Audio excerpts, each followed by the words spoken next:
Hello, and welcome to the Old Farm Bus Podcast. This is the back of the bus session. Hello and welcome to the Old Farm Bus Back of the Bus Sessions podcast. We're back, baby. Happy New Year. Let's have a good year. Just be nice to one another, you beautiful buggers. I'm back with Sam Donegani. Yeah.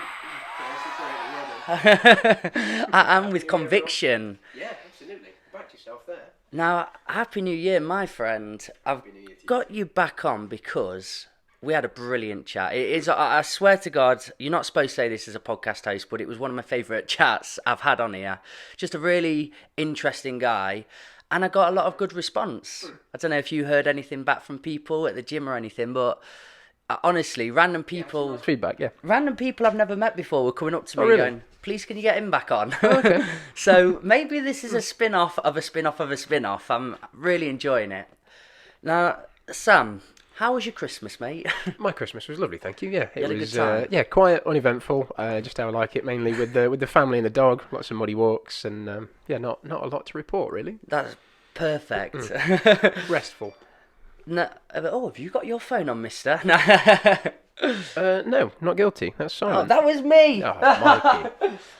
The thing I like about you, mate, is when I ask you to come on, you build up an idea of where we're going to go down and paths. And when I looked at some of the ideas you had, the New Year's Eve thing struck a chord with me because I've got a lot of friends that still post up New Year, New Me. And it does annoy me a lot. It hits a chord with me. Yeah.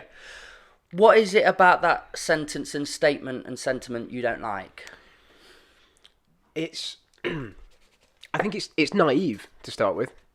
So to think that just because we're in a different time, just because the date's ticked over one more day, that suddenly you're going to be able to make a paradigm shift in who you are, is it's naive, and it's setting you up for failure, and generally it's just not practical. Like we were talking about last time, we talked about sort of some psychological issues and things about it being about a matter of practicality, and to say with the best will in the world, new year, new me, and yeah, it's a great time to start down a new path, but that statement has wrapped up in it an inherent expectation that you're going to make a massive seismic shift just on the 1st of January. And like anything worth doing, it's going to take time and effort, whatever that New Year's resolution, whatever that changes that you want to make. And you need to take a more measured and tempered approach, I think, is the short answer there. These short answers, eh? It's that expectation, isn't it? On here, let's go 100 mile an hour, start, and then how quickly does that slope off? Exactly. And consistency does seem to be key if you want long-lasting results. Did you do that yourself as well with New Year's? Would you set this big targets when you're a bit younger? Yeah, I think I've had a tendency to be pretty sort of gung-ho about anything and everything in the past, and you see it. I think probably the most commonly recognised one is the January gym rush. Oh man! And everyone that goes does it with really good intentions, but then end of Jan, start of Feb, it's just like it was in the run up to Christmas, because people have, again, gone with the best will in the world, not necessarily gone with a plan, and in a lot of cases overcommitted. So to go from, giving you an extreme case, to go from zero, doing nothing over Christmas, to then attempting to work out 5, 6, 7 days a week, it just doesn't fit in with your life. And anyone can learn to do anything. Anyone can achieve more or less anything within certain physical universal bounds.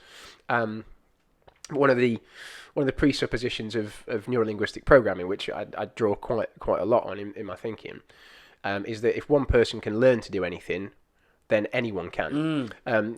Obviously, taking into account some people have physical limitations or whatever, but for the vast majority of cases, if one person can do something, anyone can. And I suppose sort of genetics can come into that as well.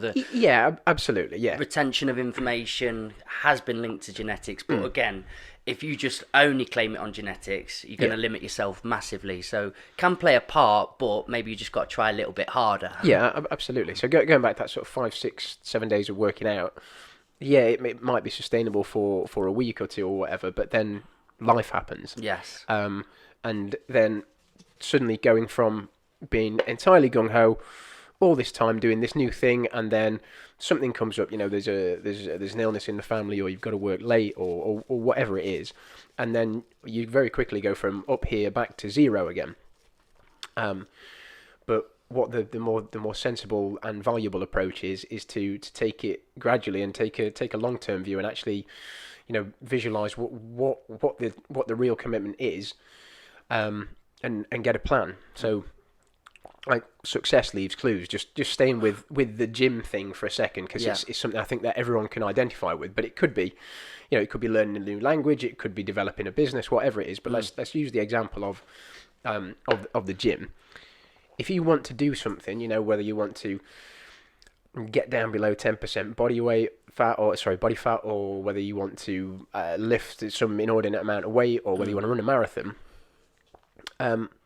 someone has done that before you. You don't have to figure it out on your own. There's virtually nothing that you need to figure out on your own. Success, as I say, leaves clues. So you can find someone who's done that before you, and you can get a plan. But because they've done it before you, they can really illustrate what it's going to take, and then you can understand if it's worth it. So, if you want to compete in an Ironman at the end of next year, find someone that's done it. Yes. Find out what it takes, and if you can't commit to, I don't know, 8, 10, 12 hours on a bike every week, then it's not worth it. Don't do it. You can equate this to even mental health, because this falls back to a quote I heard recently.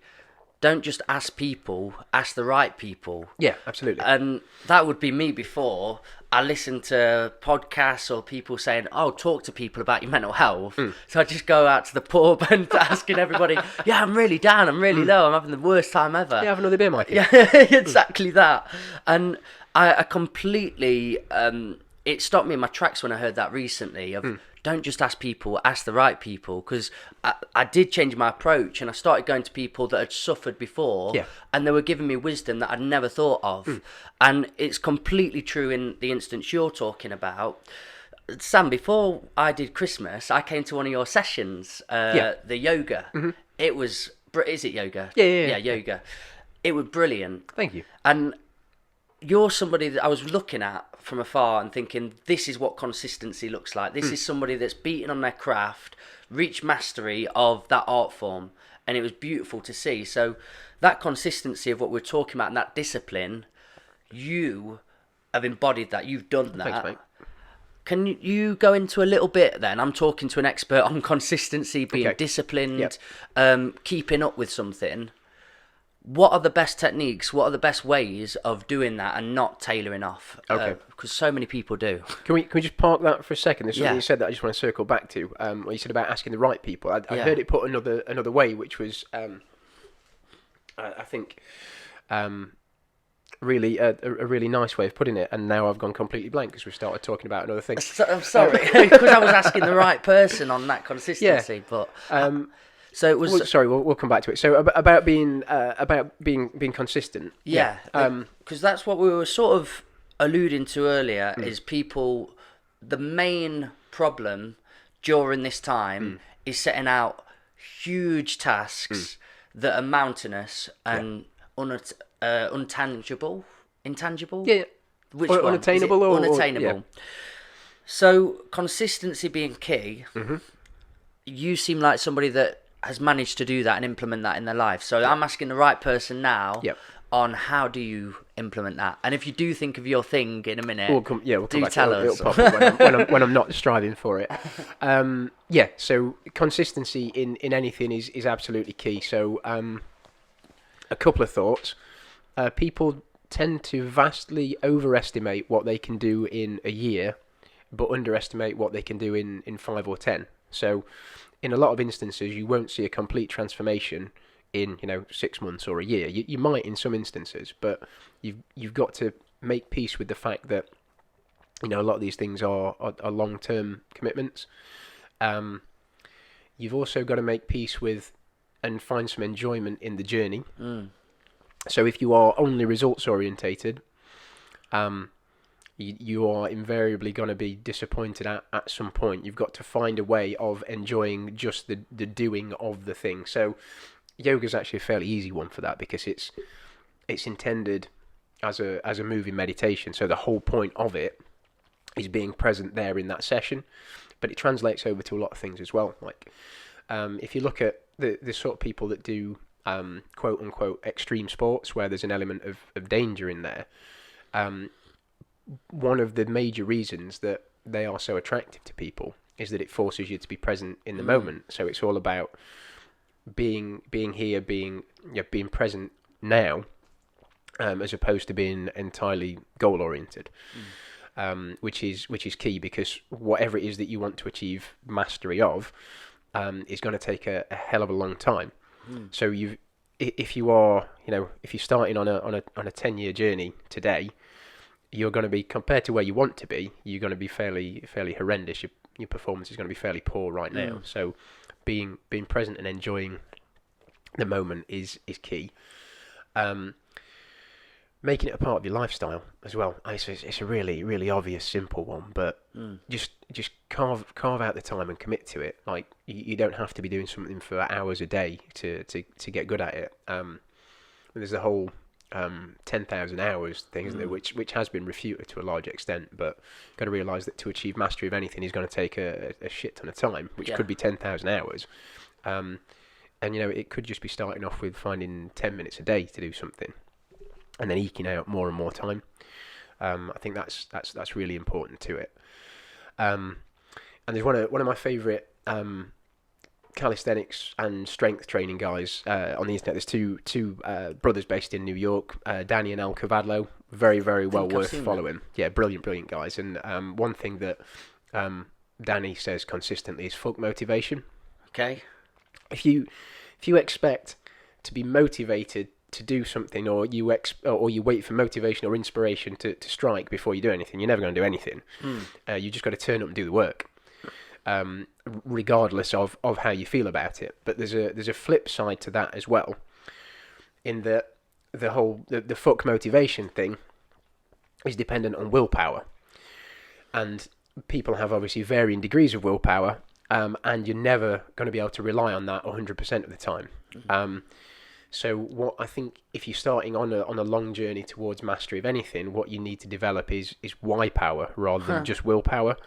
And that's really drilling down to the core of why it is that you want to do something. So giving an example of, because it's New Year and just going back to the gym thing, a lot of people will, want to lose weight, for instance.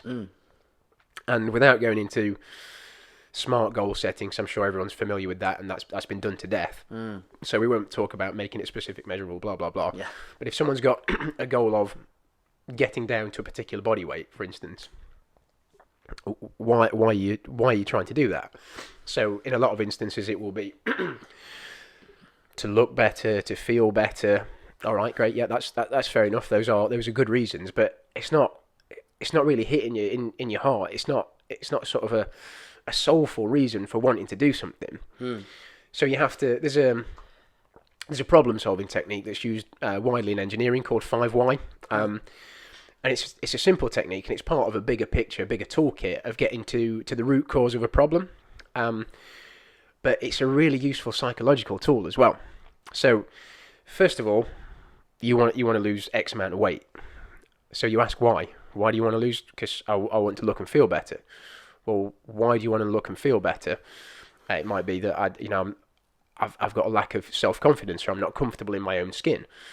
Okay, that's getting it's more meaningful now. But you drill down and drill down and drill down, and it's generally 5 whys, because by the time you've asked why 5 times, you get to the real nitty gritty, the root of it. It might be more, it might be less. You might get there in a couple of rounds, but quite often when you really drill down into it, so people's motivation for wanting to lose weight is more likely going to be really grounded in something super important to them. So it might be so they can, if you're around our kind of age where people have quite often got young kids, it might be so you can keep up with your kids, so you can be a great parent to those kids. If you're maybe a few years or a generation older where you've got maybe grandkids, the reason for that will be, if you really drill down to it, it's going to be something like, I want to be around to see my grandkids grow up.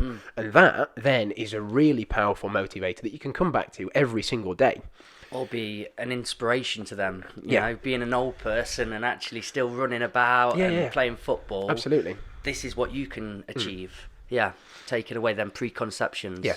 So if you've not got a strong reason why, you're gonna fail. You're gonna come off the rails at some point in what's going to be, whatever you're going after is going to be a long journey. So I don't even know if I know my why of yoga practice anymore. It's been that long, but do you remember your original? A lot of it was about.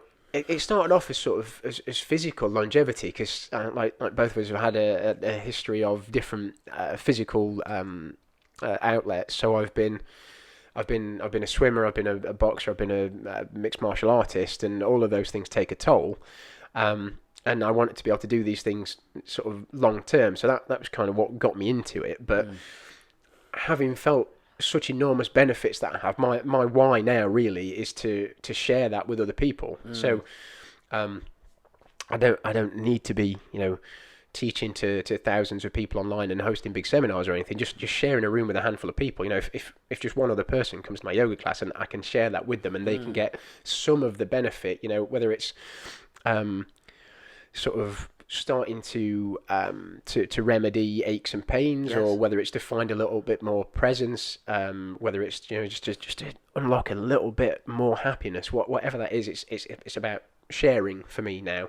I think that's where it always inevitably comes back round to for a lot of people that have got so good at something, found a real genuine why, and then they do it for a long time, and you get to this point where you go, I want to help other people build whys now. And you've got a room of 10 to 20 to 30, however many people that all have a different why in there, but have rooted down to it, and you're helping everybody find their way with that. And it felt a really nice community in that room, and everyone were there for a different level with a completely different purpose, but all really understanding of one another. I mean, I was sat next to, I'm 27, must have been a guy late 50s, so on. I was on the same level. I was so nervous. I was thinking, oh, my subtlety shouldn't be down here. But that's what I built up to with my why, was because I've got a daughter now. And at 27, if this is where I'm at, if I don't do something about it now, it's only going to decline. So you're saving me at the minute. 100%. It's digressing slightly, I guess. It is a real leveler. But like anything, it's got to be about you, where you are. So there's always going to be that sort of natural tendency to sort of take a sneaky glance out the corner of your eye at what someone else is doing. But yoga's you're not even competing against yourself. And I think that's in terms of goal setting as well, and working towards whatever the New Year's resolution or whatever the target is. Competition is something you need to be really careful of. So having some friendly competition with, whether you've got a gym partner or whether you've got an accountability partner if you're building a business or whatever, some friendly competition to keep you motivated, to keep you moving along is great. But there's a sort of a darker side to that if you're lagging behind, then you're potentially you're moving closer to then dropping out of the quote unquote race. You have to eliminate that quickly, don't you? As soon as it starts becoming a negative aspect of your mentality.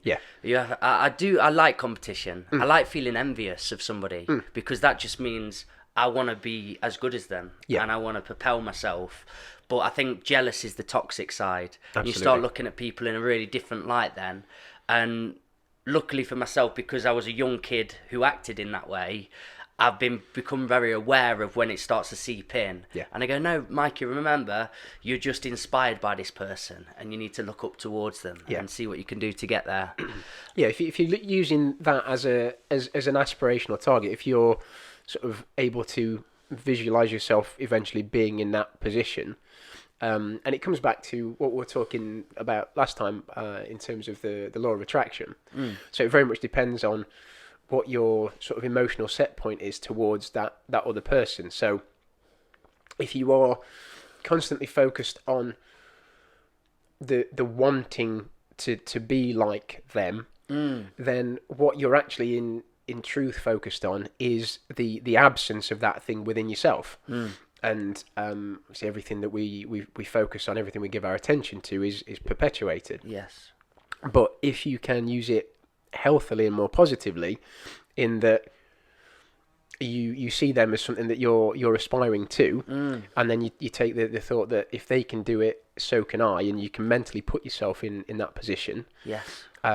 And sort of put yourself in the feeling place of it, feel how it would feel to be that good at whatever it is. Yes. Then it's gonna drag you towards it. If you can put yourself in the feeling place before you get there, sort of almost a fake it till you make it kind of thing. Then that's healthy and that's useful, rather than focusing on the lack of. Feels like the book Mentors, Russell Brand's book, if you've read Not really, that. actually, no. But again, it's just taking elements from people, and the book's about learning from people, but also helping people too in the same practice. So you're trying to inspire them at the same time, and you're respectful that everybody's got something that you can take away and learn from, but you're not trying to become that person. And I think I've been guilty of that before. I've been so inspired or looked up to somebody to such a degree that it was every aspect of them, and you'd start becoming them then. But I've remembered. You've just reminded me. Mate, beautiful. Never take advice from anyone that you wouldn't switch places with. And it's subject specific. It's exactly what you were just saying. I knew it'd come round. I'm so happy. This is a perfect podcast. But that to me is how I've seen you as a mentor. My mate Jag as a mentor. I could name so many people right now and go, that element really sparks interest in me, and I'm going to look up towards it, and I'm not going to overconsume myself as I need to be that, but it's just, how can I start building up ideas of how to become a bit more like that, and turn it into my own thing. And in specific subject areas as well. Like, you're never going to take advice from me on how to become an excellent footballer. That would be an horrendous idea. And like, I would likely take advice from you on how to, start a podcast or build some kind of community project or something like that. And there are certain things that obviously I wouldn't take advice from you. And even with the yoga thing, you're an expert to me. I'm looking up at you like, wow. But also, I don't really want to get my hand and my leg over in this crazy wild position, but I do want to be, in my life, good with my daughter and be able to touch my toes. So you just got to make it into your reality and how it fits. And I'm going to keep benefiting from going to your sessions and doing this, but it's not in order to be on that stage and to become you. It's just to make my life better, follow my why. And that's exactly, and that's an evolving thing as well. So to keep your interest in anything, to keep that, maintain that presence, that present moment awareness, your focus and your aspiration in a particular area are going to change. So like when I started, for instance, it was, I did have some fairly lofty aspirations, I'll be honest. And my practice probably started from a more sort of ego-based area than it is now. But like you say, you don't want to sort of get your head up your arse or whatever at this point in time. But when you progress, and then suddenly what you're challenged with now is no longer challenging, and if you only push yourself to the same extent every time over a long period of time, then what currently consumes all of your focus, eventually you're going to be doing the same thing. And it could be anything, just using yoga as the current example, but eventually you're not going to need anywhere near as much of your resources, and you're going to be then thinking about what's for tea, or then dwelling on the bills that you've got to pay or whatever. So it evolves. Absolutely, and it has to keep you absorbed. Yeah. And it's, as a slight aside, it's the reason that, for instance, Michael Jordan was so masterful, because I forget the number of free throw shots that he used to practice, but by doing that thing, by drilling the basics over and over again, when he was in a game, he didn't have to think about those particular aspects that he drilled thousands upon thousands of time. So his higher resources were available for a creative play. And that's relevant to a lot of things. I guess the point I'm making there is well, twofold, that you've always got to keep progressing to stay present and get that sort of mindful benefit, and to stay challenged and stay interested. But the other point I'm making is, whatever you're learning to do, the basics are super important. Yes. And it's a complete aside, but I enjoy it. but that's something that I think we've probably both experienced and seen over the years in the different things that we've done. When you get involved in something and you see someone that's awesome at something, you see the fancy stuff, and you want to be able to do that. Actually, the thing that gives you all the progress is the really boring, unromantic stuff. And it comes back to the first point about consistency. Yes. Like, the road to success in anything is quite often, frankly, boring. Yes. Like, look at anyone that you know that's really good at something. They've shown up day after day, come, sunshine or rain, whatever. They've got up. They've got up early. They've put the work in when they didn't want to. And born of their strong why power coupled with their willpower, plus potentially having a specific goal in mind, they've done the unsexy things. They've mastered the basics and drilled them again and again and again. Well, one thing I want to go back to a little bit, you mentioned extreme sports and how people sort of go and find their moment and be in the present doing an extreme sport. And there's a beautiful nuance in this, because yes, it's great space to have a hobby, a passion, and something that can drill you into the moment. But also the nuance for me is like that addiction side of things, where you have to do that to be in the moment. There's no other way of being in the moment. So then when you're doing the lapsadaisical things, but you're with the family, you're out on a walk, you're doing the boring, nullified things, your head's just racing, and all it can really think about is doing that other thing that can trap you in the moment. Are you somebody that's been there?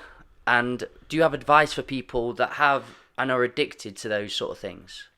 Yeah, definitely been there. So I've probably had an exercise addiction over the years. And I think I still probably to a large extent. Before that as well. Sorry, before that, did you have Did you have very negative addictions? Because I see people addicted to drugs, then they turn it to exercise, which is great, but then it's still an addiction. So they've not learned. I was just wondering, have you had other bad addiction, maybe sex or anything? I'm quite grateful to say no, but then that's lucky bugger. I know, right?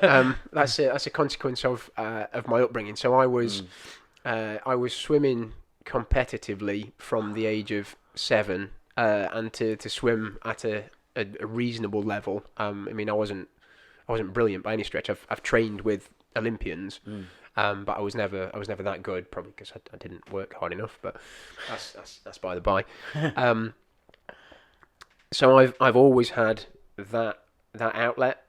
So I've like a lot of people, I have a slight tendency towards obsessive behaviour. But I've always had a physical outlet. And I'm sure if I hadn't, I'd have gone down those other more destructive paths, I think. But yeah, very very glad to say that I didn't. But when I sort of let my foot off the gas of those things, then I have started to explore those other areas. Right. So you've had obsessive tendencies, but it didn't matter, because mine did. Mine was really bad into women, into substances, and then I did take it away from that, and it turned it into gym. Yeah. But what we were talking about there, where I couldn't stop thinking about the gym then. Yeah. So it's not quite as destructive necessarily as, say, a drug abuse habit, but it still is. Yes. Like when you can't thinking back to some of the issues it's caused me when you can't go out Christmas shopping with your then partner and family because you're missing a gym session. That's a problem. Yeah, it's destructive towards relationships. Thinking about food, you've missed the hour you're supposed to be eating. Yeah. You've not lifted your best day, and you've beat yourself up for it. You have a cry in the shower, corner of the shower. What have I done? Just some advice on that then. That merit of people that may be going into the new year now, get into that state of obsessiveness into what they're doing, because consistency and obsessiveness, it's sort of they're closely connected, aren't they? Some ideas and thoughts on that.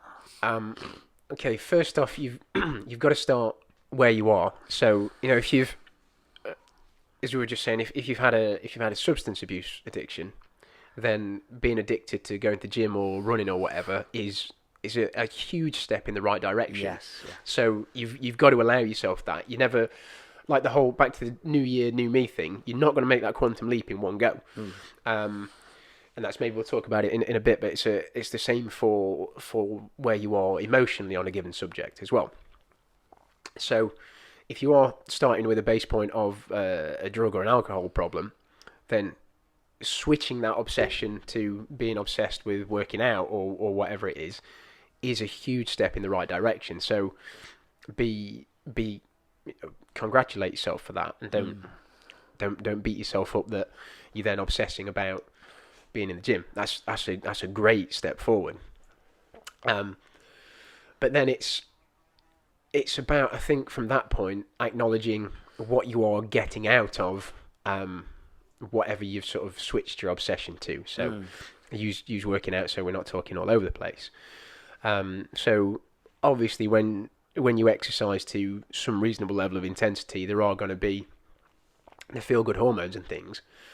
But I think, to my mind at least, the biggest thing about it is when you are doing something like working out intensely, it's about that present moment awareness. If you're maxing out on a bench press, or you're running as hard as you can, or you're swimming till you're exhausted, whatever it is, that's all you're thinking about. You aren't worrying about anything else. The world stops when you are present in that moment. But that doesn't have to be limited to that one area of your life. So I always murder the pronunciation of his name. I never know whether it's Thich Nhat Hanh or Thich Nhat Hanh. I know you mean. He's written brilliant books on mindfulness. The Miracle of Mindfulness is a really good one. Very, very quick, easy read. But it's essentially the takeaway message, and it's been said time and time again. It's a bit cliche now. It's just be fully present in whatever you're doing. If you're washing the pots, wash the pots. Don't wash the pots while thinking about what else you want to be doing. And that was a really pertinent one for me, actually, because my partner, so she does nearly all the cooking. She's a fantastic cook. So, my job is cleaning up afterwards. And no one, I don't think anyone likes washing up. But you can do washing up, and you can be resentful of doing the washing up. You can be there and you can fucking hate every second of it. Or you can just be there and be washing up. Yeah. Accept that it needs doing, and just do the thing that you're doing right now as well as you can. And that's sort of the real benefit of these things that we get addicted to, that you're there present in the moment, fully focused. And it's the dispersion of our attention that quite often makes us feel bad about things, and that's why, again, we get those addictions. So if you can even just bring a little bit of that mindfulness into everyday things, and just pick sort of segments at a time. Excuse me, coffee repeating on me. So yeah, if you segment your day, so start when you wake up in the morning, and just make sure that you're fully present of what you're doing. So for me, my day always starts better if I don't snooze, because by that little bit of snoozing, you've kind of added a little bit of unconsciousness to you. I don't mean literally like fast asleep unconsciousness, but you've not started the day in a conscious, aware way. Yes, I love that. But if you get up immediately with your first alarm, I know some people, weirdos that don't need an alarm. Body clock. Yeah, my auntie's one of them. She never sets an alarm clock. So I just wake up when I need to. I mean, that is magnificent. Well trained. Yeah, absolutely. So yeah, if you get up with your first alarm and you bring your awareness to the moment, and gratitude is a super helpful practice. Now, a lot of people I know right now will feel like there's not a lot in the world to be grateful for. It's been an horrific 2 years for a lot of people. But if you try hard enough, you can always find something to be a little bit grateful for. Like, if you've woken up in a fairly warm, fairly comfy bed, you're doing a lot better than a lot of people in the world. If you've made it through the night, you're doing a lot better than a lot of people in the world. If once your feet hit the floor, you're going to go downstairs or through the kitchen and there's some food in the fridge and in the cupboards, that's a lot to be grateful for. So gratitude in itself is a huge separate practice, but it also makes you very present in what you're doing. Was it you that said on the last podcast that when you're doing gratitude journaling as well, when you're thinking of positive things, it's impossible to be in a negative space too. Yeah. That was quite enlightening for me. Yeah, I started doing it, and then my friend Dan said, I'll do it with you now. You've taken complete control of your brain. He was getting me to picture things, and I was doing it. He's like, look, you've just done it there. Yeah. And I thought, oh God, there's so much power. Felt beautiful. We can't feel good and bad at the same time. Yes, that's what you can't be thinking strongly positive thoughts and feeling bad. And I think I gave the Peter Pan postural analogy. Like if you're going into a situation where you think you're going to feel nervous, if you stand up tall, shoulders back, chest open, big beaming smile on your face, you can't feel bad. Yeah. So yeah, being back to the being present thing, and just segments of your day. So whether it's then presumably a lot of people from getting out of bed will then go and brush their teeth. So while you're brushing your teeth, just brush your teeth. Just be aware of every brush stroke, every tooth that's being brushed, and that'll you'll lose focus on that, and it's probably to start with, it'll probably be pretty exhausting to try and do it throughout the day. But even if you just Darren Hardy's an author that I really like. He wrote a fantastic book called The Compound Effect. He was, I don't know if he still is, but he certainly was the author of the editor of Success magazine. But he talks a lot about bookending your days.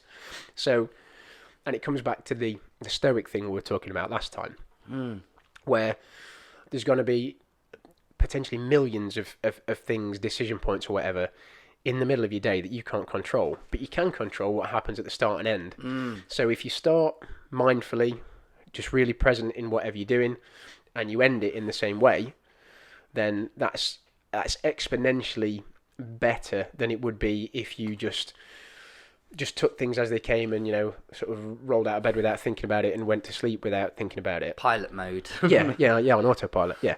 So yeah, you can't control what's going on in the middle of your day. Loads of things are going to crop up, but largely, for the majority of cases, start and end of the day are really good times to practice. And it's something that I still work on regularly. Yeah. A big one for me is driving, being stuck in traffic. I don't think there's anyone that likes being stuck in traffic, but you're there whether you're positive or negative about it. So you can sit there cursing the traffic and just generally feeling worse and worse, or you can be there and accept that there's nothing you can do about it, and you can turn it into something positive. You could stick a podcast on, an audiobook, just listen to some good music. That's when my head just went there. Focus on doing some breath work or whatever. And breath work being another one as well. That's a great tool for mindfulness. So wherever you are, whatever you're doing, you're probably going to be breathing. Hopefully. Yeah, fingers crossed. I don't think anyone that's not breathing is going to be paying much attention. If not, you've not got any problems. No, absolutely, yeah. It's not about there's no problems. If you want to meet someone with no problems, you go to the cemetery. Yeah. So that is a brilliant tool for becoming more mindful. And you don't even have to do any specific breath work. You can just notice where the air's coming in, where it's leaving, count your breaths or whatever, and you can do that in pretty much any situation. And then you're going to get the same benefit from doing that as you would to this whatever it is that we're talking about, that we're sort of developing some kind of obsessive compulsion around. it completely resets you, doesn't it? When you go back to breath. Yeah. You could have had the worst hour of your life, and then you just take that 1 or 10 minutes or however long it takes to just go back to that. I had Maya Selenite Wellbeing come on this podcast before, and we did a breathwork session. Okay. And honestly, I was a little bit worried coming back into the room because I didn't know how to comprehend what I'd just been through. It was so powerful. So, yeah, I've really tried to implement that in my life. The gratitude journaling and the breath work have been some that have stuck with me. There's some really simple, like overly simple breath practices that anyone can implement in an instant that are really helpful. So, by playing with the length of your inhales and exhales. So, lengthen your exhale kind of supports parasympathetic function, so rest and digest, whereas putting more focus on your inhales is going to put more focus on the sympathetic nervous system and thereby lift your energy. So if you're feeling a little bit agitated in a situation, always breathing through your nose. Your nose is there for breathing. Lengthen your exhales, so make them twice as long as your inhales, and that will chill you out. It doesn't matter what the count is. Just whatever works for you. It could be 1 to 2. You could be counting 4 and 8. Whatever. Just make the exhale twice as long as the inhale, and it'll calm you down. The flip side of that is if you're feeling like you need a little bit of a boost, then put the focus on the inhale. So make the inhale twice as long as the exhale. And then another really useful one, if you just feel like you need to even things out, box breathing. So think of the breath cycle as a 4-sided box. So you've got an inhale, a retention, an exhale, and a retention. Make those all the same length. Right, okay. So like 4, 4, 4, 4. Oh, mate. And you just find a lovely sort of equanimity, a lovely balance from that. Dude, well, we've got this Mend Festival brewing up this year. Yeah. And we've got a few breathwork people coming, but when... Have you got Wim yet? Oh, come on, we'll get there. We're going to have it. It's all coming together. Piece in the jigsaw. But I'm just so excited for all these people, all these mindsets being together. And I think that was why we went for this festival, because I've done festivals before. It was really lovely. Music, drink. But the aftermath is always, when I've been to a festival, just 3 days, 4 days of trying to recollect yourself and hangover. And it's the dopamine well that you end up in as well, isn't it? Like, I know people that have had the time of their lives at a festival and then literally been suicidal afterwards. Yes. Oh, mate, I've got a poem out which is 9 minutes long, but I made it into a proper film, and it's called Mundane Mondays. Right. And it was all about my MDMA days, really, but I had Suicide Monday, I call it. Yeah. And it was horrible after being at festivals and so on. Coming back, there were real lows and lows. Yeah. I mean, everyone gets the holiday blues, and a lot of people get Monday blues to an extent, but when that's been chemically enhanced, it's exponentially stronger. And that's kind of what I was feeling, as having a festival, but where everybody's on this lift off, and then they just keep on going since, and you feel like you've been left with an imprint and something to it's an absolutely beautiful idea to live on from. So honestly, the way you were talking about that, then my head was in that festival vibe of I can't wait to bring that together and hopefully make it a bit more regularly. I've got a couple of ideas for you after this as well. I've definitely got some business proposals for you, mate. Group breathwork as well is just, it's so powerful. There's a multiplier effect by being in a community of like-minded people, like with anything, but when you're doing breath work synchronized together, there's something magical happens.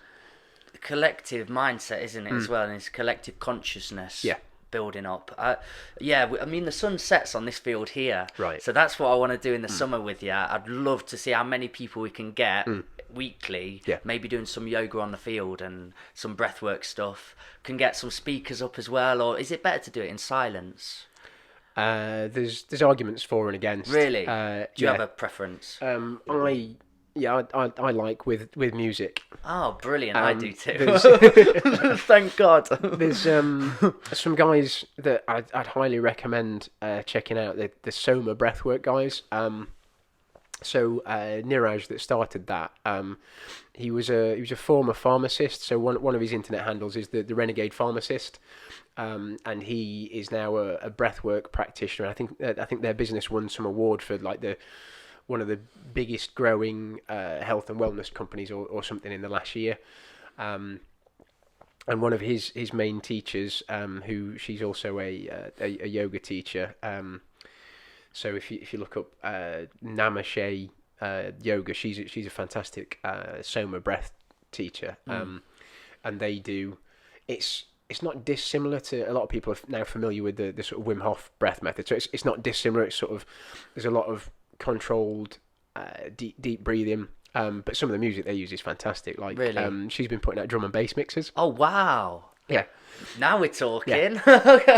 So it's, I guess it's natural highs. Yeah. So I think the music thing, as long as it's something that enhances the experience, that again, it's about, all these things are coming back to presence in the moment. Yeah. Have you watched the film Soul? No. Can you do some homework for me? Okay. Again, because you said at the start of this conversation, sort of quite cliche sayings and be in the moment. But sometimes when universal truths keep hitting me, I just get filled with this energy. And Soul came on during the Christmas period. Right. So watching it with Chrissy and Baby. It's a Disney film. But wow, what a film. Again, the idea of the film is I'm more than what I do. Yeah. And it was this jazz player, beautiful, but he was just also always waiting for his big moment to be on stage. Yeah. And when he eventually got there, he realised it wasn't any different to how he'd already been feeling, and he'd missed all this beauty along the way. And honestly, Sam, I listened to that and I was crying my eyes out, and it was a truth, a big universal truth, and a remembrance, because I'd noticed myself slipping out of that and always prepping and looking for this future thing, and I'd known for the last maybe month or two I'd been quite out the moment in so many places I should have been so in the moment. And I do believe that sort of these cliche quote unquote conversations are so vital, integral and important for people, because they can be cliche to us and our hearts, but you never know when somebody needs to hear it at a certain moment. And just that remembrance of, come on, be back in the moment, be mindful, remember where you are. Yeah, that's really important, isn't it? When you're talking about these subjects, just because something is old ground for you, and again, that's a perhaps if I've treated anything that we've talked about so far as being like old ground, that's a lack of presence there on my part. I'm completely fallible in this respect. Everything's a work in progress. So to keep that sort of the beginner's mind and treat everything anew every time you discuss something is really important and a timely reminder. So you just made me think of a couple of things when you said you're more than what you do. There's two sides to that, both of which are really important in different contexts. So, in the everyday practical context, you are the sum of what you repeatedly do. So, people will assert that they're good people, but if they're not acting in a good way, even regardless of what their thoughts and their inner intentions are, to the people that you interact with, to your community. And I think this is something that Katie Holmes said in one of the Batman movies. Okay. I'm sure it came from there, but we are what we repeatedly do, and that is so true. Like, if taking a grand example, if you really want world peace, which I'm sure we all do, but if you're not actively doing anything towards it, then, the change you want to see. Yeah, exactly that. Yeah. So you, in a real sense, you are what you do. You absolutely are. If you not to harp on about sort of the whole ethics of diet and stuff, but for me, before I sort of transitioned to being a plant-based eater, I avoid the V word, I don't like it. I tell myself that I love animals, but then I'm eating them. I'm like, there's a real inconsistency there. But the flip side of that, as you said, absolutely is true. You on the other level, on the more universal level, you definitely are a lot more than what you do. So when I was having my brain dump before this conversation, obviously we've talking about New Year's resolutions, that kind of thing. But there's the flip side of that maybe some people haven't got a clue what they want to achieve in the new year, and that's fine. I mean, if you really step back and look at it, Nassim Haramein and Alan Watts have said the same thing in different ways. You're the universe looking back at itself from your unique vantage point. There is absolutely nothing that you have to do if you don't want to. You are an individuated aspect of infinity, of creation, of God, whatever you want to call it. I call it God. Yeah.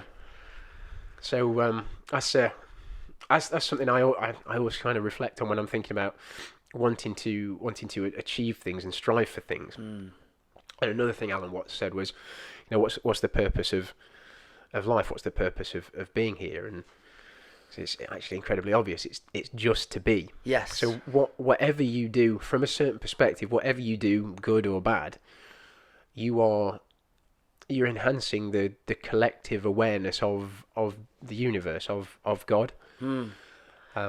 Have you ever thought about why it is that we're here? So whether you take sort of a scientific or a religious perspective, there has to be a prime cause. There has to be something that started the whole thing off, whatever that start was. Have you ever given much thought to why it all started? Maybe not the why so much, like coming down to that sort of what's my purpose, and not as an individual, but why did the consciousness build and experiencing itself, the universe experiencing itself. Yeah. But that isness of it does. Yeah. So I try and live on them principles as best I can when I want to remind myself it just is, and how beautiful and lucky am I, are we, to have the beauty that we get to experience and in the nature. So I feel the why I've not taken much consideration towards. Have you? Where are you at with it? The thing that's resonated with me the most is, again, it comes from Alan Watts, but also Neil Donald Walsh. And when I heard them both say the same thing in different ways, it's like that's so, it just feels so profoundly true. So see if I can do it justice. I'm really excited for this moment. Honestly, this is where I sit up. Right. So whether you are in the scientific camp or the religious camp or some middle ground between the two, I think you have to consider the possibility of infinity. So whether that's an infinitely expanding universe, whether it's multiverses, or whether the infinity that you think of is God. If you expand your thinking from where we are now on Earth, whatever that is, and then you zoom out and zoom out and zoom out, eventually you get to the boundary of what you can conceive, but then the question remains, what is beyond that? And the only logical answer to that I've come across, and there might be more, and as with all things, I'm perfectly willing to sort of course adjust and change my thinking entirely on something. But we get to infinity. And infinity is the same as singularity. So if God, the universe, is infinite, then there is nothing that isn't part of that thing. Okay? So our whole existence is one of polarity. Yeah. So you can't experience good without experiencing bad. Does that become duality then? Oh, yeah. Okay. Yeah. Sorry, I said polarity being sort of two ends of a scale, but yeah, duality. Yeah. So you don't know heavy without knowing light, fast without slow, blah blah blah. But to personify God and the universe briefly, if you were all there is nothing that isn't part of you. You can't know yourself. You can't know yourself experientially because there isn't anything that isn't you. So, in an infinite universe, all things that can happen must happen somewhere at some point. So this infinite consciousness, I think it's undeniable that there is an underlying intelligence to the universe. I mean, the probability of us being here by chance is zero. You know, you've got more chance of, if you take all of the individual component parts of a Boeing 747 and throw them up into the air, the probability of you getting a fully assembled working aircraft land on the floor is greater than a blade of grass, you know, occurring naturally. That's the level of complexity and the level of underlying intelligence that is inherent in our universe. So they explain that in Monkeys, don't they, with the Shakespeare? And if you've got infinite monkeys writing on a typewriter, they would eventually write Shakespeare. Yeah, absolutely. So if you're all that is, you can't know yourself experientially. So the only way to do that is start to divide yourself, and thereby make a false duality. So by subdividing itself into, you know, all these infinite different things, into, you know, men, women, animals, fish, whatever, into good and bad, light and dark, then although all of these things are part of the same whole, the universe can then come to know itself. And from a physical, from the perspective of sort of advanced physics, everything that we do it's new data for the universe. So there's never been another individuated part of the universe having the Mikey Markham experience. Yes. You are entirely unique in that respect. So whatever you do, whether that's deemed to be good or bad from a sort of the dualist perspective, you're contributing to the expansion, the learning of God and the universe. Understanding itself. Yeah. Wow. So from that very sort of lofty perspective, there isn't any good or bad. Yes. Because everything that happens is just part of the universe or part of God doing that thing to itself. But the beauty inherent in our experience is that we get to choose. We get to choose what is good and what is bad. And our collective consciousness on this plane dictates that. So from that very real perspective, there is good and bad absolutely exists because of the conditions that we define. And sort of it's inherent in you, isn't it? Yeah. There's a feeling, there's an understanding there Yeah. of how it feels. Like when people say go from the gut. Yeah. That's my interpretation of good and bad. Yeah. How does it make you feel deep down rooted? Yeah. And there's the dichotomy there really fascinates me, in that from the infinite universal perspective, you know, whatever you do really doesn't matter because it's just the universe doing it to itself. Yeah. But then we have our little microcosm here where we know, as you say, in our gut that there is good and bad. And that to me, the fact that, you know, there is the consideration of the knowing of good or bad deep within you. Yeah. That points to a benevolent, a loving universe. Because at the heart of it, you know, we all want the same thing. We all want to do good and be good. We want love for ourselves and those around us. And you can't have you can't all as a population, or as a collective entity, you can't all have that loving aspiration without that coming from a loving wider environment. And obviously there's evil and there's bad out there, but there is an argument actually that too is born of love. Like you know, someone that commits a criminal act that I don't know, that steals or attacks someone, quite often that's born out of fear, which is itself born out of a need for either self or family preservation or something. And then you trace that back far enough to its logical conclusion, And we get to another cliche that love is all there is. And at a universal level, that seems to me to be true. What would the polarity of love be? I don't think it's hate. I think it's fear. Yeah, that seems to be when people act in their worst of ways. It definitely stems from a fear-based side of their nature. I completely agree with that. Are we talking Stoic belief systems now?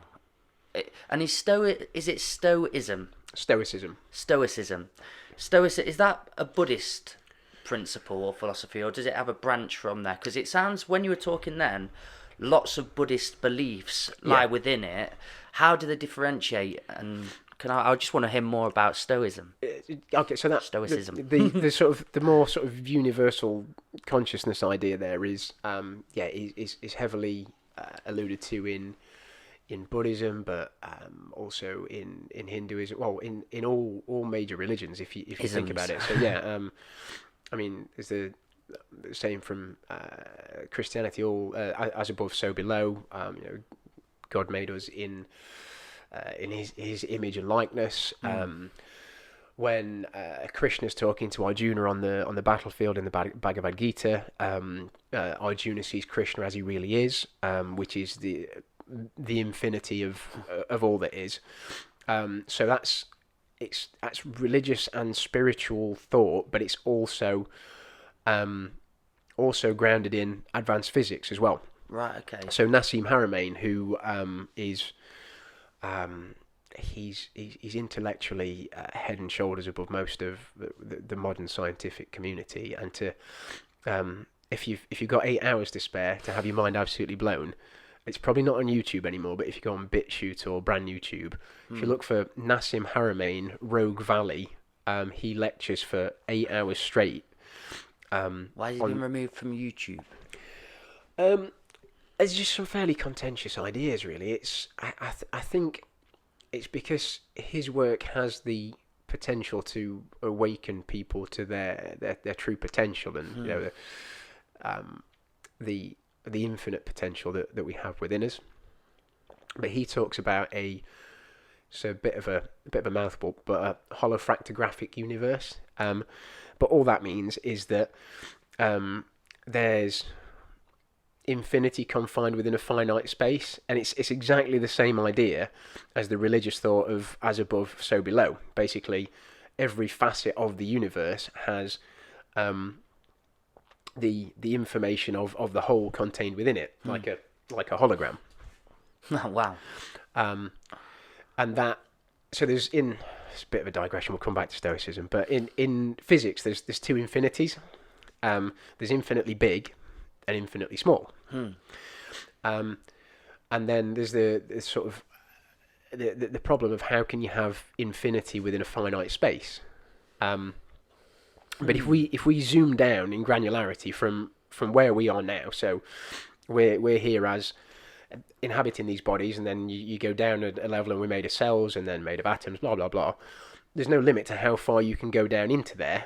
But for us to be here as functioning entities, the information for how to do that must be contained at the smallest level, which is exactly the religious thought of as above, so below. So that's that line of thinking is it's religious, it's spiritual, but it's also Scientific. Frontier scientific. Yeah. So Stoicism is a much more practical philosophy. So it started, I think, in ancient Greece, and then was developed in ancient Rome as well. And the fundamental tenet of Stoicism for me is there are, as we talked about last time, there are things that you can control, things that you can't, and there's 0.0 value in dwelling on things that you can't control. And all we can really control are our thoughts, words, and actions. And you take that to its root. All we can control really are our thoughts, because you have to think a thought to create a word and to drive an action.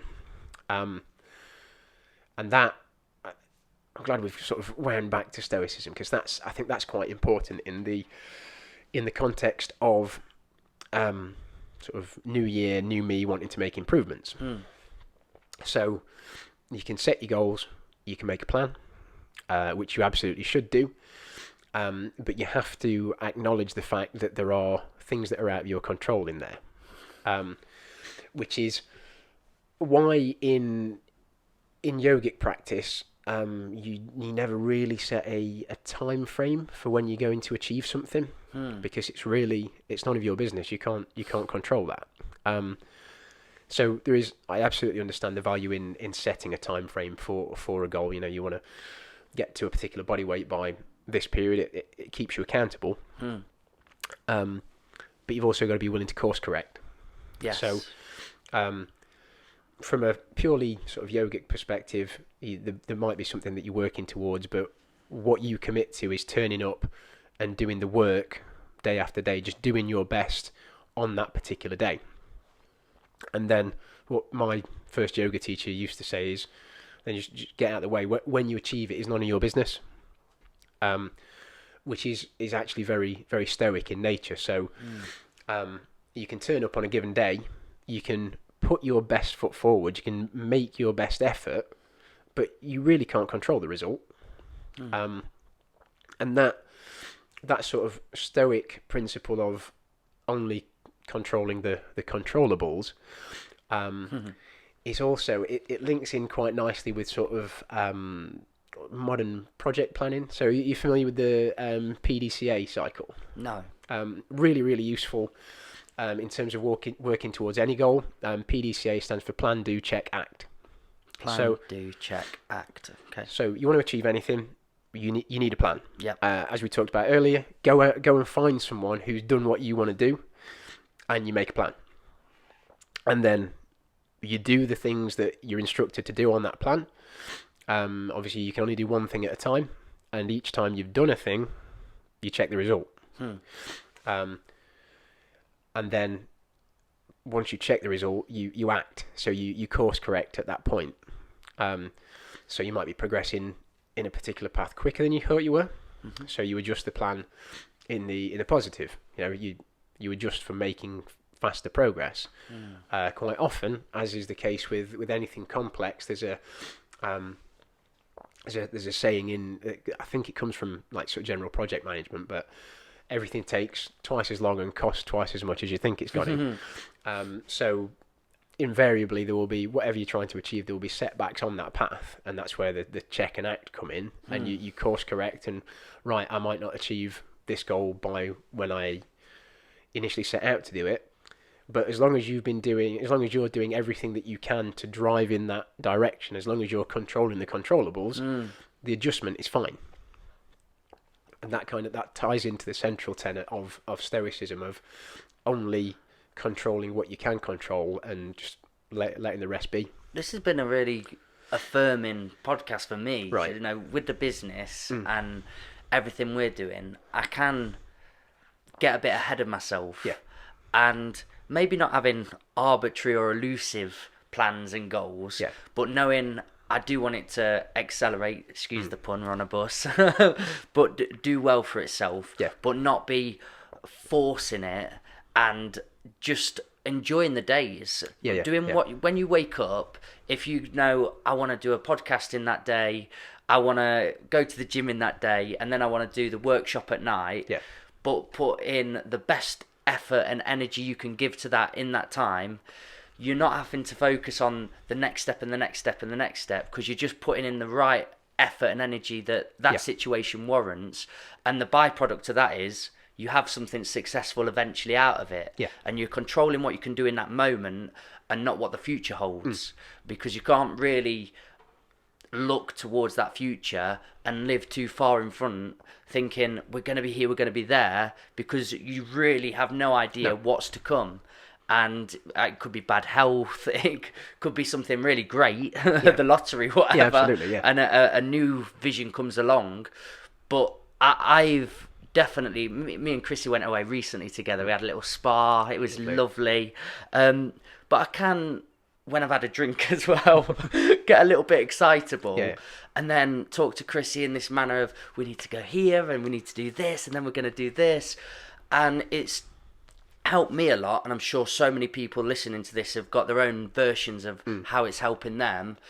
But just, it's relaxed me. It's really given me this nice feeling of, Mikey, it's okay. You know what you want, you know what you're good at, and you know it's about putting that energy into them moments. Yes. So that's Stoicism in its essence. Yeah, and you've hit on something important there. There's a nuance to Hey, we of, love it on this podcast, nuances. So you have to have targets. Otherwise, you can't measure. You've got to have something to measure progress against. So if you with the business, for instance, didn't have anything measurable, you'd be like Jack Sparrow with your broken compass. You know where you were going. Good metaphor. It's not a perfect metaphor. It's actually his compass points allegedly to whatever his heart most desires. But I mean, I've not watched the film, but I just like the thought of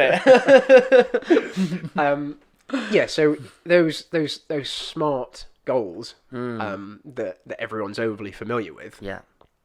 That's where the value is. You set. Hey, maybe somebody listening to this isn't familiar to it, so just Sorry, what is the acronym of? a timely reminder. So if you are going to set a goal, rather than just saying back to the whole New Year thing, rather than just saying I want to lose weight, it needs to be specific, measurable, achievable, realistic, and time phased. Yeah. So A-level sports science. That was.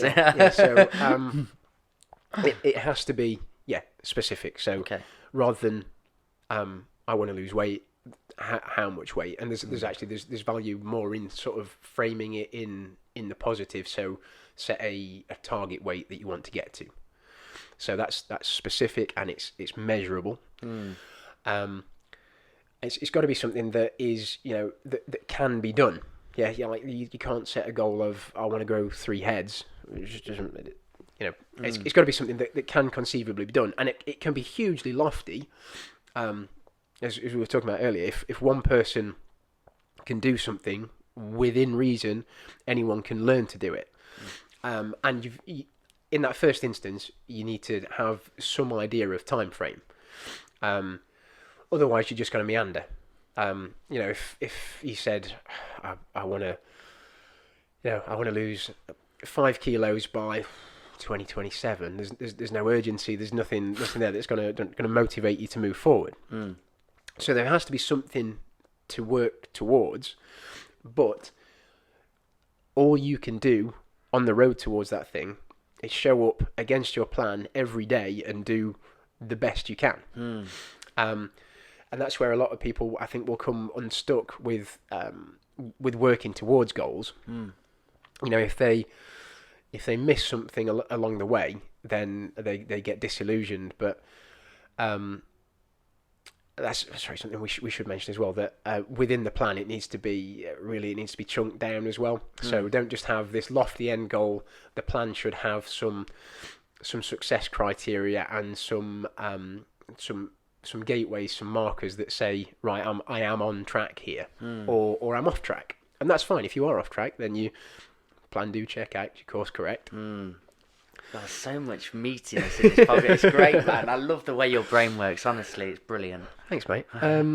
So you have those goals, you have those markers, those success criteria, but then all you can do is show up and do your best.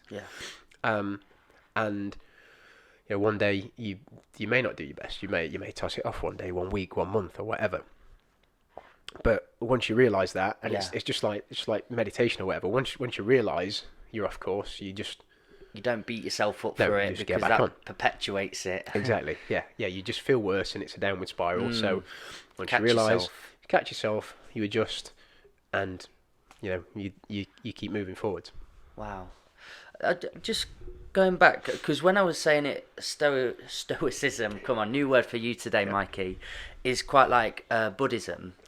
But the one way I was envisioning it is the good and evil element towards it, because a lot of religions seem to have good and bad.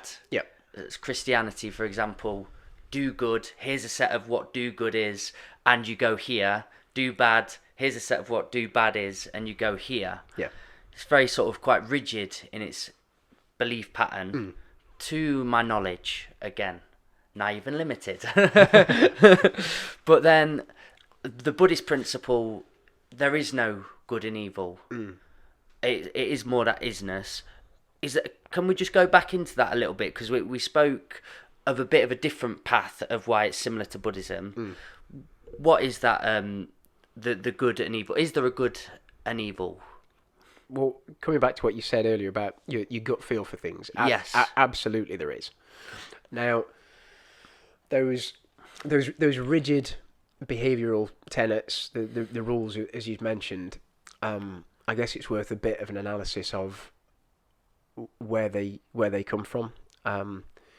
So there has been a bastardization of fundamental religious principles. Okay. In all major religions. So if you look into it deeply enough, you will find, unfortunately, very significant sort of financial and relationship ties between people at the heads of a lot of religious institutions. Follow the money every time. Absolutely, yeah. Follow the money. So I don't want to incriminate or denigrate anyone's religious beliefs. Okay. So I don't want to talk in specifics necessarily. But there are very, very clear links between a lot of religious institutions and some of the worst things that go on this planet. We're talking about paedophilia, we're talking about child trafficking, and the interests that have hijacked those religious institutions obviously have to some extent manipulated those sets of rules for their own ends, which essentially seems to be the mass compliance of the population and the erosion of critical thinking and free will. I saw something the other day. I've not had a chance to read the study yet, but there was a claim that something like only 20% of people have the capacity to ignore rules from authority. It's something. It's on my reading list, and I don't know whether it is true. I don't know the validity of the study, but it sort of, in my gut, I went, there's something to that. Got my gut then too. Yeah. So I mean, that's an interesting situation to be in. That no matter how corrupt authority is, no matter how detrimental the actions that we're being told to take are perhaps to us, that only 20% of people, so fully 80% of people, don't have the faculties to stand back and just sort of take that widescreen or 40,000 foot view and go, that doesn't make sense, that doesn't work, that's not right. So those sort of our ability to differentiate good and evil, I think, has been eroded to a large extent. But it absolutely, absolutely there is. But again, on a universal level, yes. If all things are one thing, then there isn't. It's just all part of. It's just God or the universe doing this to part of itself. But infinity within a finite space, within our sphere of existence, within our universe, what we can sense to be real, to be our existence. Absolutely, there is. There absolutely is good and evil, and in our hearts and in our guts, and stripping away that programming that we're all subject to, I think deep down, we all know it, but it might not be accessible to us. Is it fairly simple in its essence then, the sort of belief pattern you have a brilliant way of articulating it, but does it come back down to how you live your lifestyle is you've built this moral compass out of going back to really knowing self, but getting inside of that feeling that you're given? I'm a work in progress. I'm perfectly imperfect. But Sounds good to me. I try. Every day I turn up and I try my best to do what's right in any given circumstance. So, whether that's speaking out on something and, something that's uncomfortable, whether it is sort of questioning the rules that are handed down to us, or, whether it's just something simple like letting someone out of a junction. I mean, that's really illustrative to me of how cut off a lot of people are from their heart centre, from their loving true being. I mean, if you're out driving, just next time someone's queuing at a T-junction, watch how many people just sail past them. And it literally has no detriment to your day to stop for 5 seconds and let someone go. It's just it's a minor act of kindness. It was like we were talking about before we started recording about sort of paying things forward. And it doesn't have to be anything financial, but the example that we were talking about was, if you go into a coffee shop, you buy your whatever you're having. If you just give a little bit extra, whatever you can afford, to be taken off the next person's bill, that next person that comes in, you've just made their day. And it might not happen in every case. A lot of people might just take it for granted and go, all right, great, that's a free coffee for me. But in a lot of instances, that will start some momentum. Yeah. And then the next person does it, and the next person does it, and the next person does it. And it's the same thing as well if you do it in traffic. It's a very, very simple but sort of practical rule that I use in traffic. I think everyone should let one go. Like, if you queue in to get out of a car park somewhere, if you let one person go out of the lane that's coming out, and then the person behind you should do that, and then everyone gets to go on their way. And if you start doing it, you quite often will see a cascade where it happens to the one behind you, and then it happens to the one behind that, and the person that you let out lets someone else out. And the exact same thing happens if you go straight past them, everybody else does. Yeah. So you've basically just started a vicious chain rather than something that could be very kind. Yeah, absolutely. And it's almost a trivial, seemingly inconsequential thing, but I think if that's how you go about all of your behaviours, you see that cascading effect, that sort of almost that butterfly effect of one act of kindness then emanates out. Then, if you're doing that at as many opportunities as you can, coming back to the thought of, you are what you repeatedly do, it doesn't even take, well, it certainly doesn't need a majority of people to be doing that to effect a better world. And that's, again, I'm completely fallible here. I'll have bad days just like everyone else, and I'll be driving along and go, no, bollocks, I'm going. Yeah. But where I can catch myself, that's sort of my modus operandi, if you will. And again, we're using a very trivial example, but I think if everyone operated like that mindful, self-aware way, and just giving what you can in a given circumstance, would very quickly affect a better world. So I know, obviously, a lot of us desperately want the world to be a better place than it is now. And there's a fairly common thought that it needs a critical mass of people to actually affect a big change, to affect a paradigm shift. And erroneously, a lot of people think that a critical mass is a majority, 51%, say, to two significant figures. But it's not that at all. So the idea of critical mass comes from when a pot of water starts to boil. And when things, you only need between 1 and 10% of the water boiling before that action, the bubbling, starts to really proliferate. Yes. So that's all it needs to affect a large-scale shift towards a more loving world, is between 1 and 10% of people to be acting in a consistently benevolent and loving manner. And as I think we talked a bit about last time, the work of Dr. David Hawkins. We talked about the kinesiology testing. Yes. His work is fascinating. It's worth retouching on briefly. But one of his points is how much more powerful positive emotions are, positive actions are than negative ones. Yes.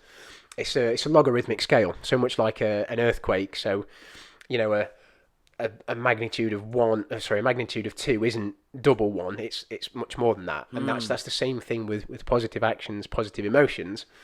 If you're putting out some good into the world, however small that is, it's much more powerful than what appears to be an equivalent negative. So back to the throwaway example of letting someone out in traffic, your act of letting someone out versus apparently the equal opposite act of not letting them out, the positive act is much, much more powerful, as you'll see from it proliferating really rapidly when you do that small nice thing.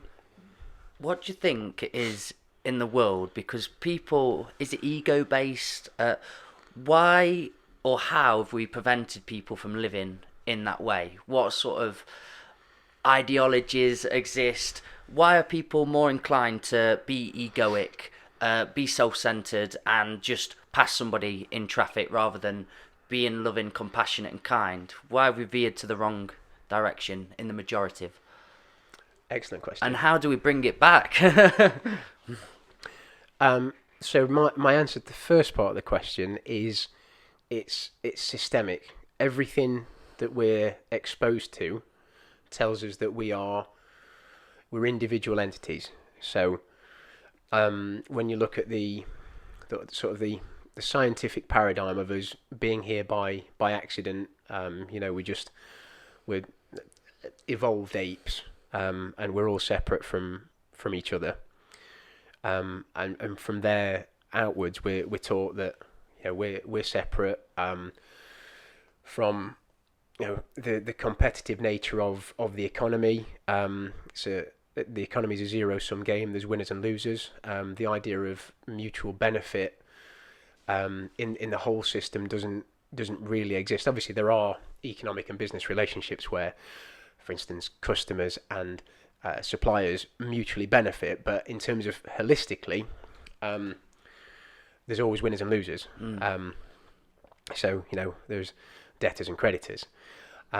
So everything that we're exposed to, the educational system, entertainment, sports, everything is teaching us that we're separate. And the amount of advertisement that we're bombarded with, the whole sort of keeping up with the Joneses thing, and how we're made to feel inadequate if we're not driving the newest car, or if we've not got the most expensive watch or the best shoes or whatever. And it's endemic in schools as well. Sort of kids that get picked on for not having the best trainers or whatever. All of that, everything that we're exposed to systemically is telling us that we're separate from each other, and that for me, and not good enough. Yeah, and for me to benefit, for me to prosper, someone else has to suffer. Okay, mate. Yeah. So to break that paradigm, there's a couple of things. There's coming to the realization that we aren't separate, and there isn't a single level where it's true that we are separate. Okay, so we've been sat here for what, a couple of hours now. There are literal physical parts of you that are now part of me. So the air that we're breathing, there are atoms that have been in your body that are now in mine, and vice versa. What you eat, if you eat a banana today, in a limited amount of time, that's physically part of your body. That's contributed to the regeneration of of your body, to the growth of new tissue. Yes. And then you'll excrete that. It'll go back into the earth, and then carbon cycle, water cycle, etc., etc. So on a physical level, we're not separate. The boundary that we think we have, the skin around the meat suit that we're inhabiting, it's not a physical boundary at all. When you look at it at a microscopic level, there's an exchange going on with the environment all the time. So physically we're not separate. We're all part of the same entity. So last time we talked about sort of the different cosmology ideas of the scientific widely accepted globe model, then the hollow earth and the flat earth ideas.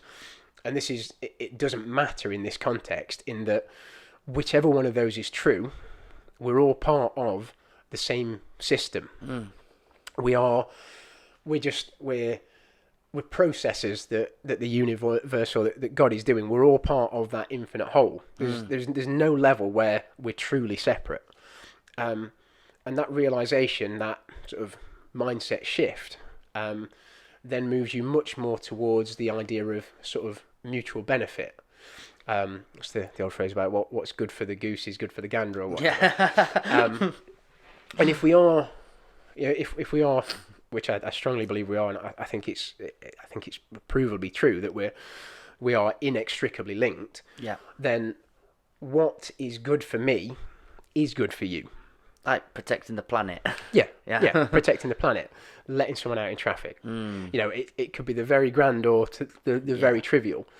So the selfish acts that we are sort of bred and conditioned into, while on the surface of it might seem like me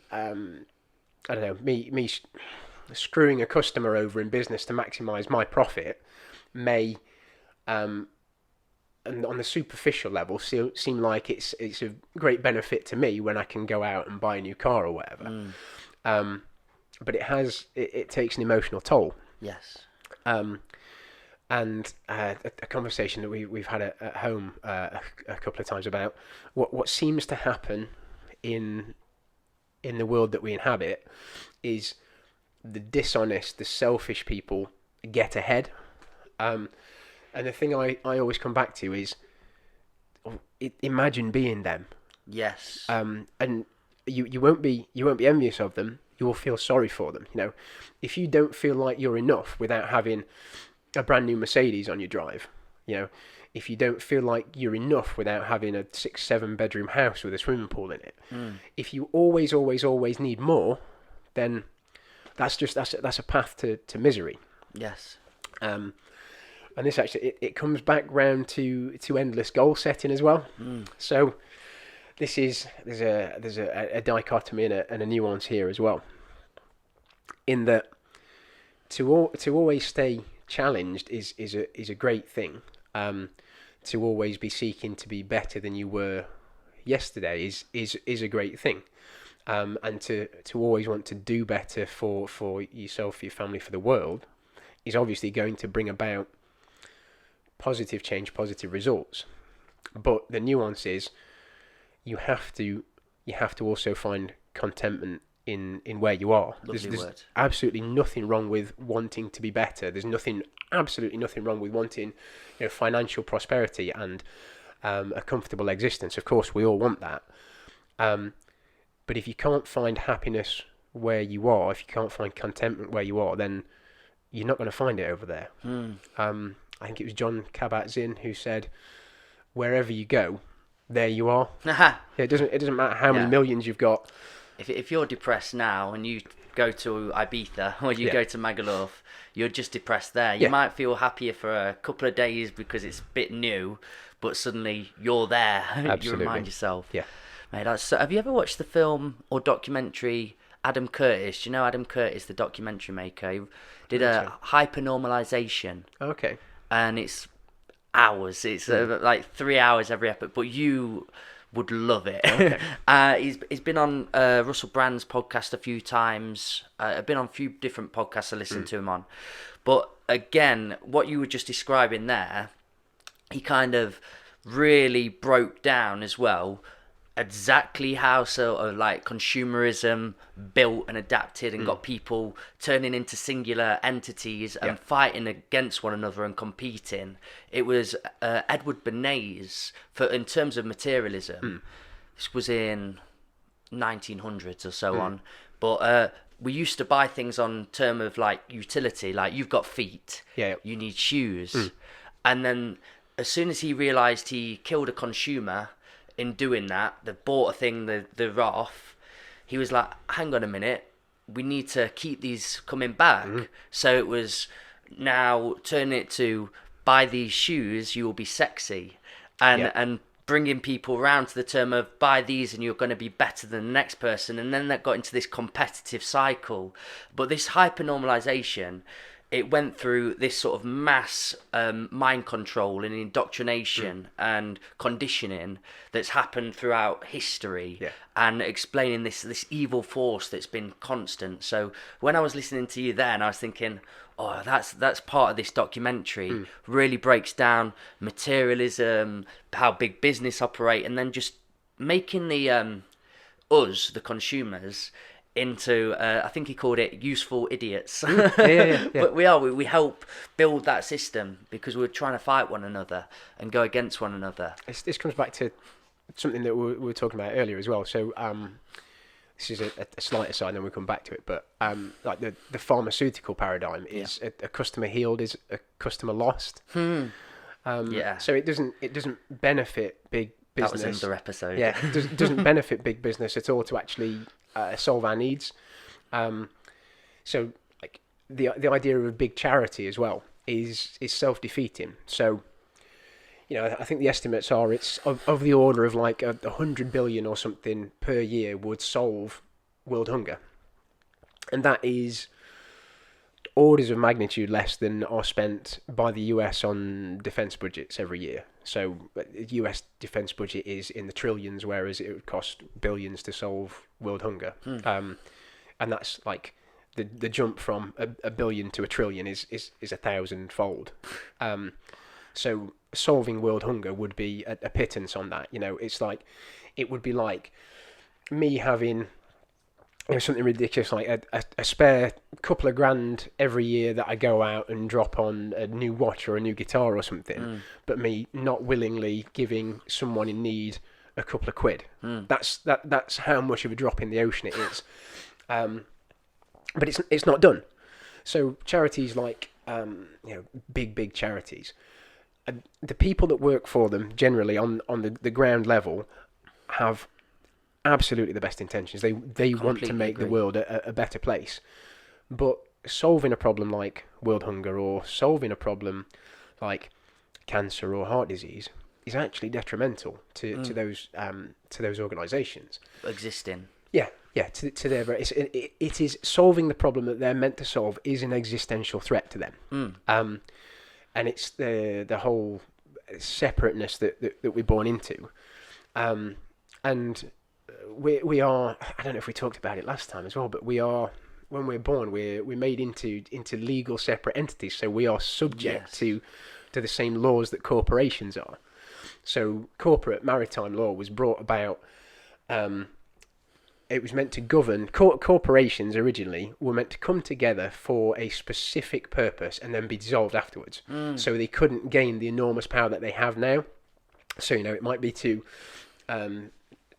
complete a particular building project or to ship something from here over to here. A corporation would be brought together, it would be governed by maritime law, and then it would be dissolved.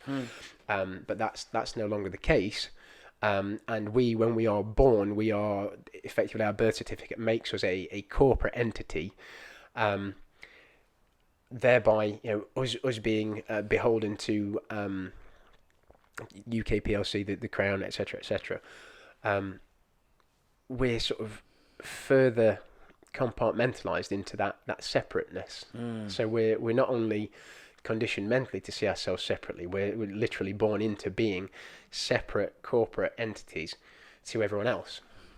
Can you bid outside of that? Can you not be a part of that law anymore? I've heard of people trying to explain that to me, and if you've got any background knowledge of that. I've got a little. I'm by no means an expert. It's something that I want to learn a lot more about. So there's the idea of maritime corporate law and natural law, the law of the land. So What we see, a lot of the laws that are passed are legal statutes that apply to you as the corporate entity, the fiction, whereas natural law really it's kind of common sense. For something to be unlawful, there needs to be a victim and someone harmed. So, for instance, I'm not suggesting that people stop paying for parking or whatever, but if you don't pay for parking, you get a fine. There is no injured party there.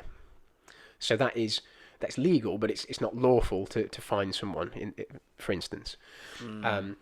But if I do you physical harm, or if I steal something from you, it comes back to sort of fundamental religious tenets, almost like the Ten Commandments and stuff like that. And there's within the sort of alternative media sphere, there is a strong feeling that we're moving back towards that direction. And once you strip away all the conditioning, and when we're back to being able to have that inherent sense of what is right and what is wrong, we don't need big governments and thousands of laws to tell us what to do. We would much more powerfully be self-governing, and we'd build loving and truly equitable communities. And that. I think the reason, well, the way that the system keeps that from happening, is at an energetic and emotional level. We are, so much of the information that we're exposed to is to keep us in fear, which is pretty much the lowest of the emotions. So if you're scared, if you feel hopeless and powerless, there's not really anywhere lower to go from there. And if that's where you're residing, if that's your emotional set point, you're going to be compliant with whatever you're told to do. So I think one of our jobs, as individuals and as communities, is to try and raise our emotional set points. And it's much like anything else, like we were talking about with setting goals and having a plan. You have to start from where you are. And when we talked earlier about being addicted to going to the gym is better than being, addicted to meth or whatever. Yeah. Being angry is much better than being fearful. Being bored is much better than being angry. Being hopeful is much better than being bored. And collectively, I think part of our job here to try and affect a better world, is to raise the collective. Again, it's for some people it's cliche, but raise the vibration and the reason it's so raise the frequency. Though. It means so much. And it's quite often used in sort of woo-woo spiritual bullshit terms, but emotions literally have a frequency. Yeah. So if you're scared, that has a biochemical signature in your body. Everything in our universe is energetic, so everything has a frequency. So our collective job is to raise the vibration by working ourselves collectively up that emotional scale. And by the time you break through into the positive emotions, the more time you can spend in hope, in positive belief, in joy, love and passion, the more we see the possibilities for affecting change at a personal level, but also at a local and at a global level. And we are, the system that controls us is so directed to keep us in those lower emotions that we don't even think that better is possible. But as soon as you move into those more positive emotions, and as we talked about last time, it's one of the reasons that I don't succumb to depressive thoughts is because it's not useful. And that isn't to minimize depression at all. Again, you are where you are, and you're not obliged to feel anyway. The commonly used phrase at the minute is it's okay not to be okay. Of course it is okay to not be okay, but it's also okay to be working towards working out of there. You have to always acknowledge, where you are to get better, but bringing ourselves collectively into a more positive, energetic frame of mind can very quickly change the world. Wow. I love this.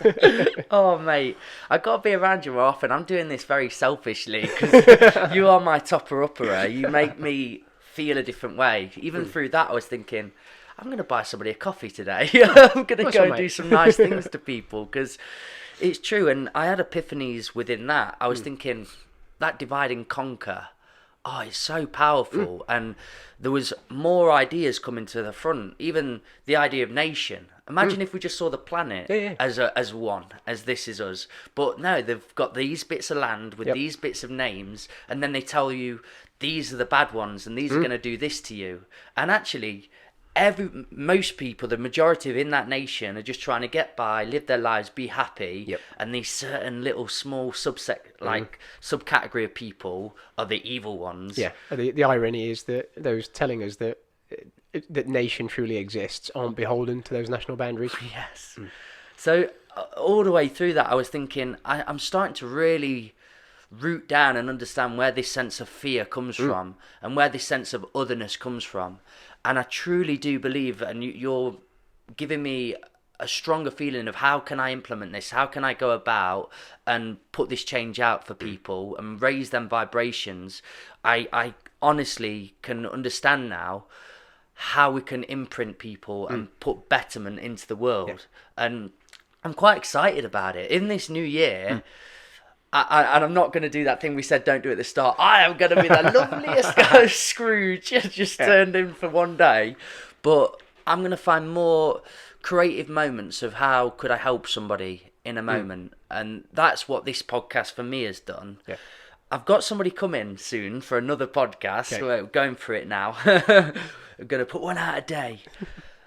If we could take in the whole conversation, this wonderful expedition we've just been on, and really summarize it, conclude it, and bring about a few of the ideas that we've been through, could you just take them on that journey, the people up to this point that are listening, on how they can benefit their lives and take this new year and run with it? Okay, I'll have a go. I'm just going to refer to my brain droppings here, because I did scribble a few things down, and we've talked about quite a lot of it, actually. First of all, you've got to start with where you are, whatever you want to achieve, and also remember that you don't have to achieve anything. You're perfectly imperfect as you are. You are an individuated part of the universe, part of God. There's nothing that you have to do to be worthy. You are literally perfect as you are. That said, it's an expanding, it's a learning universe. So anything that you want to do, you can achieve literally anything that you set your mind to, but realize you will overestimate what you can do in the short term, but underestimate what you're capable of in the long term. As we said way back at the start, success leaves clues. Anything that you want to do, someone has done the same or very similar before. So, go out and find someone, find a method, find a plan to help you do what you want to do. While you're executing that plan, bear in mind that all you can do is your best on a given day. Turn up, do your best. The results actually aren't anything to do with you. All you can control your thoughts, words, and actions. And while it quite often doesn't seem like we on an individual level can make a difference, if you can make just one positive difference to one person, then the power of positive change is exponentially greater than the power of negative change. So just do one thing every day. Just turn up, do your best, if you can, be a little bit better than you were yesterday, and just try to seek opportunities to just add a little bit of positivity to the world. Just a few random acts of kindness goes a long way. Yeah, and for God's sake, don't take a photo, don't take a selfie of yourself doing the nice thing. And post it on Facebook. Wow, I've seen. Just do it anonymously, please. Oh, mate. On a trivial level, just for yourself, are you doing anything new this year? Have you put into thought what you might like to try, give a go at? At this point, I'm just along for the ride, really. Yeah. Okay. And there's always things that I'm working on. So sort of professionally, career-wise, there's things with sort of developing the business that I work for. But really, my goal, if you like, is just to turn up, be as conscious and as present as I can be, and do my best in any given situation. So I'll keep on turning up and doing my best as a yoga teacher. Hopefully as a friend and partner, and just trying to embody everything that I've been waffling on about. Mate, you're doing that, brother. Thanks, I'm honestly so happy you're in my life. I really do mean that. You don't know the imprint and the impact of what you've done to me. So I really do appreciate that. I hope there's listeners out here that feel the same way. Just reiterate and remind people where they can speak to you if you have left that impact that you've done to me. Getting emotional. I love you, mate. You've made me a better person. Again, I'm not very active in the social media sphere, but if you want to connect with me, you can find me on Facebook or Instagram. Or if you want to get along to the yoga class and do some stuff in person, then we're at Gym Fit Saturday mornings and Tuesday evenings. Honestly, mate, summertime. If we can pack that field out and get some good tunes on, drum and bass, I think we're going to have a great time. We'll try and make it regularly as well. We'll start some February, March time and then build our way up. Yeah, cool. To the big one with Wim. Guys, you've been a part of the Old Farm Bus, Back of the Bus Sessions podcast. I really hope you enjoyed that. I'm going to leave you on this, and I always do. I always will. Be nice to one another, you beautiful set of buggers. Have a good one. Happy New Year.